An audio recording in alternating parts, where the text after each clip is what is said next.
آزادی بیان. 言论自由 free speech.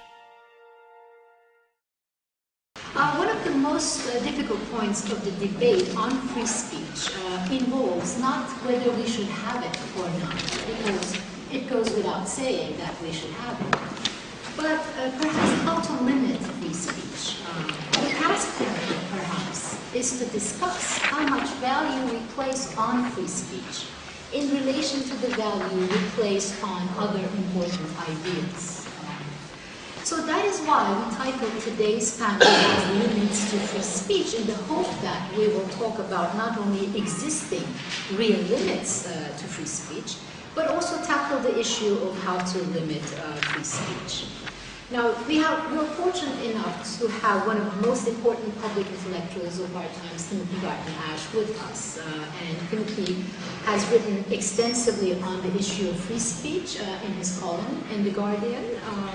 He has also initiated this website that you see behind you at the beginning of this year on free speech, which could be reached at the address that you see above, freespeechdebate.com.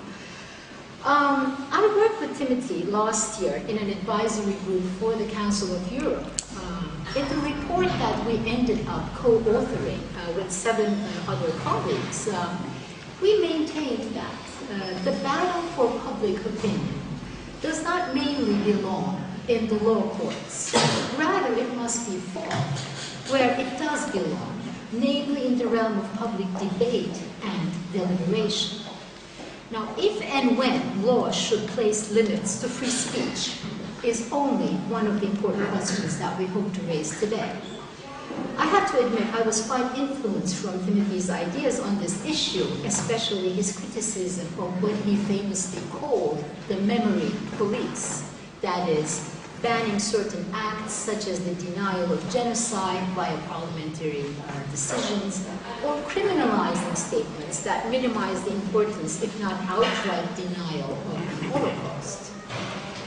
Some of you may know there has been many court cases against writers such as Holocaust for referring to Islam. I believe he had said that it is the stupidest religion.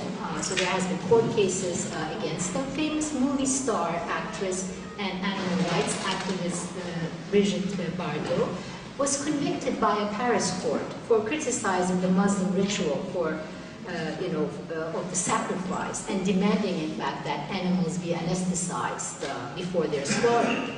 Or another example that you won't like. I'm giving all these examples that you won't like, in the hope that it raises some, discussion, because it is easy to defend the right to free speech of someone you agree with. I think what is important is really to defend the right to free speech of, those ideas that are quite tasteless, in fact, in so many ways. So the leader, tasteless, I think, the leader of the Freedom Party in Netherlands, Geert Wilders, for instance, faced trial for the film he produced called Fitna, that is filled with remarks against the Quran. And because of this, in fact, he became a champion of free speech, despite the fact that he's someone who who argued that Quran should be banned. Many other examples. One last, perhaps, is a British historian, David Irving, was imprisoned, in fact, in Austria for 1 year for denying the Holocaust. So these are just some of the examples. As I said, none of the actors are people with whose ideas I agree. But isn't this what the debate is all about?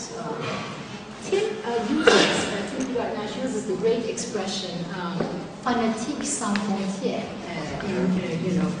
about such views and the effort to stop, in fact, their expression.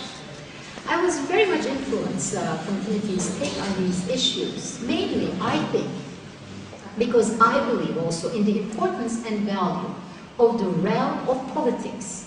And I think we should be quite skeptical about the conquest of the realm of politics and public deliberation by law.